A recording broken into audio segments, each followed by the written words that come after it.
औज़ुबिल्लाहिमिनश्शैतानिर्रजीम बिस्मिल्लाहिर्रहमानिर्रहीम। आज का हमारा टॉपिक है एडेनोसिन ट्राइफॉस्फेट यानी एटीपी। एटीपी क्या होता है और इसका इम्पोर्टेंस क्या है? एटीपी एक इम्पॉर्टेंट टॉपिक है हर लेवल के लिए, class 9, 10, first year, second year, हर लेवल के लिए एक इम्पॉर्टेंट टॉपिक है। चलिए इसको आसानी से समझने की कोशिश करते हैं। पहले हम आते हैं डिफिनीशन पे। It is an energy rich molecule which can store and release energy in a cell. ATP एक मॉलिक्यूल है, एक बायोलॉजिकल मॉलिक्यूल है, जैसा कि प्रोटीन मॉलिक्यूल है, कार्बोहाइड्रेट मॉलिक्यूल है, लिपिड मॉलिक्यूल है। इसी तरह हमारी बॉडी में एडेनोसिन ट्राइफॉस्फेट भी एक मॉलिक्यूल है जो कि हमारे सेल में प्रेजेंट होते हैं। मिसाल के तौर पे हमारे साथ हो गया एक सेल हमारी बॉडी में, इसमें एटीपी की ब्रेक डाउन भी होती है और एटीपी की सिंथेसिस भी होती है, जैसे कि अदर बायोलॉजिकल मॉलिक्यूल है, इस तरह एटीपी भी एक बायोलॉजिकल मॉलिक्यूल है। It is commonly called energy currency of the cell.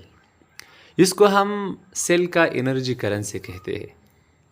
Currency means, मैं आपको आसानी से समझाऊँ, पाकिस्तान का करेंसी है रुपया। अगर आप पाकिस्तान में जहाँ भी जाए और जो भी ख़रीदना चाहे तो आप करेंसी का इस्तेमाल करते हैं, यानी रुपया देते हैं। इसके बदले आप हर चीज़ ले सकते हैं, चाहे कपड़ा हो, जूती हो, सब्ज़ी हो, फ्रूट हो, तो आप ज़रूर करेंसी इस्तेमाल करते हैं। इसी तरह सऊदी में करेंसी है रियाल, अमेरिका का करेंसी है डॉलर। हर मुल्क का अपना एक करेंसी होता है। इसी तरह हमारी बॉडी का भी एक एनर्जी करेंसी और वो है एटीपी।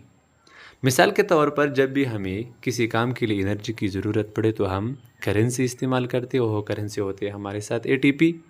हम लोग बातें करते हैं, एक्सरसाइज करते हैं, गेम खेलते हैं, सुनते हैं, सोचते हैं, देखते हैं, सूंघते हैं, जो भी काम आप करें आपको एनर्जी का, आपको करेंसी का इस्तेमाल करना पड़ेगा और वो करेंसी हमारे साथ है एटीपी।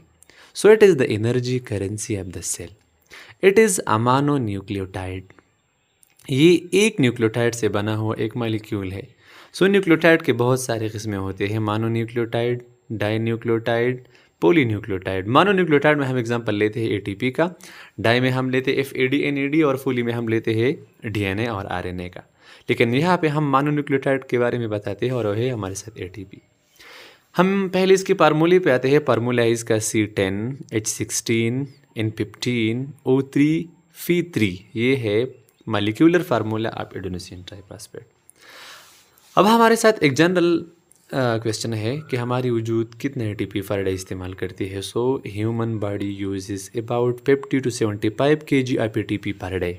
ये तो इंसान की एक्टिविटी पे भी डिपेंड करता है कि इंसान वर्जिश करता है या इसका सोलेटरी हैबिट है या सेडेंटरी हैबिट है, तो इस पर डिपेंड करता है। लेकिन normally we say that 50 to 55 kg of ATP is uses per day. लेकिन हमारे वजूद में we have 50 gram ATP at one time. एक टाइम पे हमारे साथ ओनली 50 ग्राम एटीपी होता है। इसका मतलब है ATP is recycled very rapidly. ATP की ब्रेक डाउन के साथ साथ इसकी सिंथेसिस भी होती है। हम यहाँ पे एटीपी साइकिल बाद में इंशाल्लाह डिस्कस करेंगे। नेक्स्ट हमारे साथ है ATP is universal energy molecule. इसका भाई क्या मतलब है? एटीपी यूनिवर्सल एनर्जी मॉलिक्यूल है। इसका सिंपल मीनिंग है every living cell uses ATP for energy. Living cell आप जो भी ले सकते हो। मिसाल के तौर पे अगर लिविंग सेल प्लांट है, प्लांट भी मूवमेंट के लिए, ग्रोथ के लिए, रिप्रोडक्शन के लिए यूजेस एटीपी। प्लांट के अलावा protist, it also uses ATP. Protist के अलावा फंगाई, इसके अलावा animals,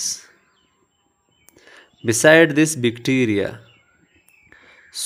all living organism uses ATP is a main source of energy.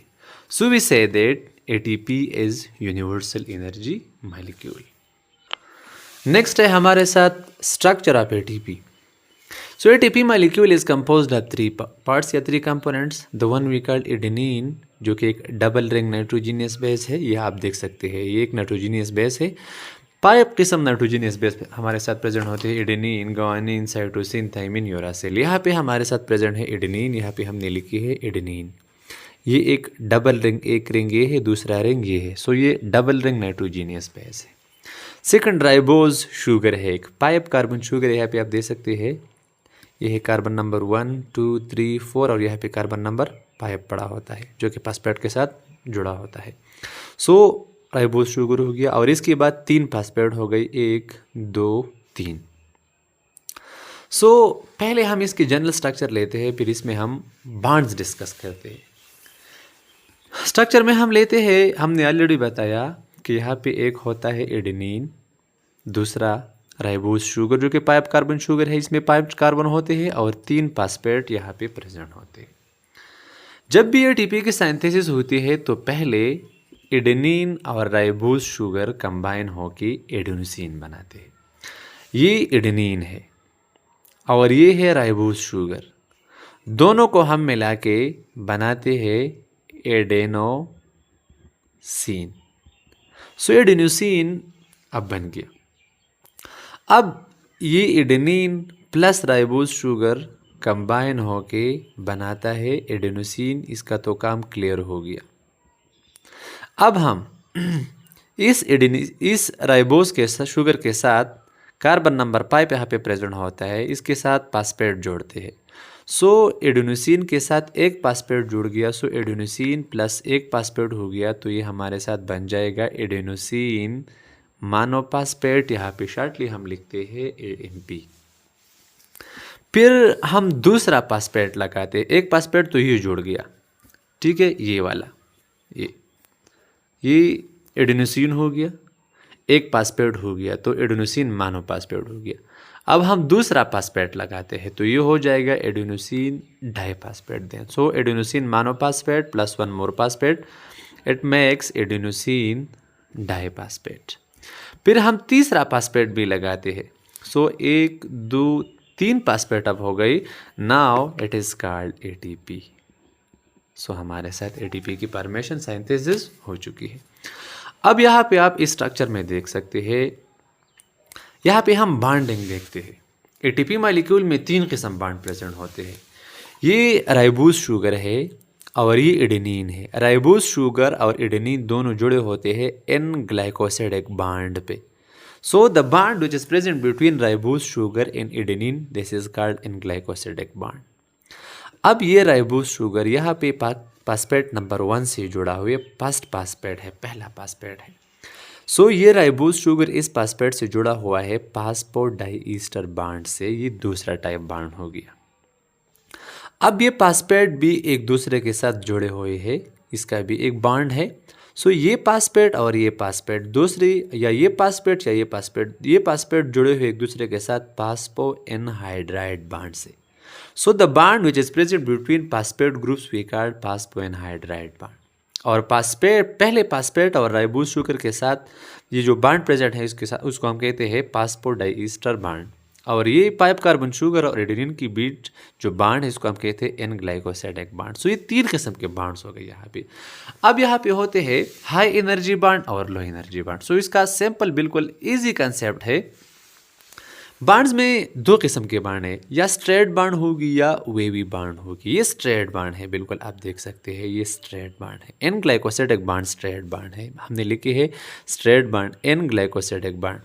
दूसरा बॉन्ड ये राइबोज शुगर और पहले फास्फेट के बीच जो बॉन्ड है ये फास्फोडाइईस्टर बॉन्ड है, ये भी होता है स्ट्रेट बॉन्ड, इसमें लो एनर्जी होती है। अब यहाँ पे आप देख सकते हैं ये वेवी बॉन्ड है, हमने वेवी बॉन्ड यहाँ पे आपको दिखाया है, and this is called phospho anhydride bond. So यहाँ पे आप देख सकते हैं ये है wavy bond, wavy bonds phospho anhydride bond present between phosphate, ये 2 फास्फेट के बीच प्रेजेंट होते हैं।